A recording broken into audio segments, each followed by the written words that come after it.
Hello everyone and welcome back to our channel PhD Pathshala. If you are new, don't forget to subscribe, and if you want more updates, check out our Telegram channel. The link is given below in the description. So let's begin. हाँ, तो इस बार हमारी update निकल कर आ रही है Delhi university DU से। DU ने अभी 2025-26 के जो केजी एडमिशन उसके एक नोटिफिकेशन निकाल लें। ये चलिए सबसे पहले देख लेते हैं।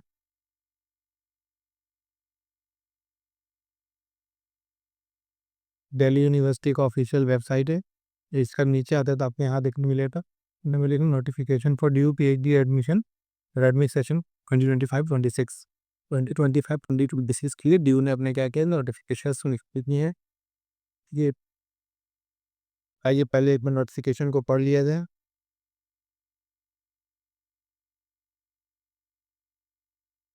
ओके, तो ये नोटिफिकेशन है ड्यू का। इसमें सबसे पहले हमको एलिजिबिलिटी बताई गई है।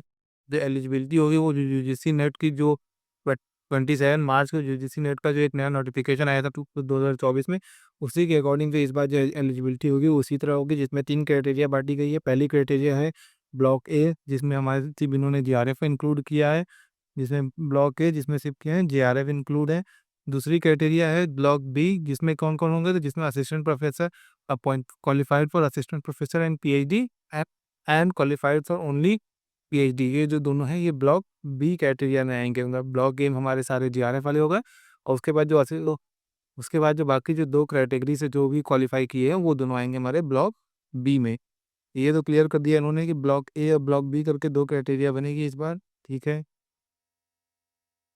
आगे क्या बताया है तो फॉक और नोटिफिकेशन यहाँ दी आएगी कि जो ब्लॉक बी के जो कैंडिडेट हैं उनका जो यूजीसी नेट वाला जो स्कोर कार्ड होगा वो जो फेज़ 1 में कब के लिए वैलिड होगा, तो फेज़ 1 में जो दिसंबर 2024 और जून 2025 में जिन्होंने पास किया है उनको वही वैलिड होंगे। और फेज़ 2 में क्या होगा, तो फेज़ 2 में जून 2025 वाले और जो दिसंबर 2025 में आगे होने वाला है वो दोनों के वैलिड होंगे फेज़ 2 के लिए। मतलब आप एलिजिबल होंगे फेज़ 1 में जो उन्होंने दिसंबर जून 2024 और जून 2025 में नेट या जिन्होंने assistant professor and PhD only और पीएचडी ओनली क्वालिफाई किया होगा, वो इन दोनों में से किसी भी में, या फिर अगर फेज़ 2 की जब बारी आएगी तो फेज़ 2 का जब रजिस्ट्रेशन एडमिशन होगा उसमें जून और दिसंबर, जो दिसंबर भी आने वाला दिसंबर, उसमें जो क्वालिफाई किए होंगे वो होंगे एलिजिबल होंगे। ये तो एलिजिबिलिटी की बात हो गई। आगे चलते हैं और क्या दिया है।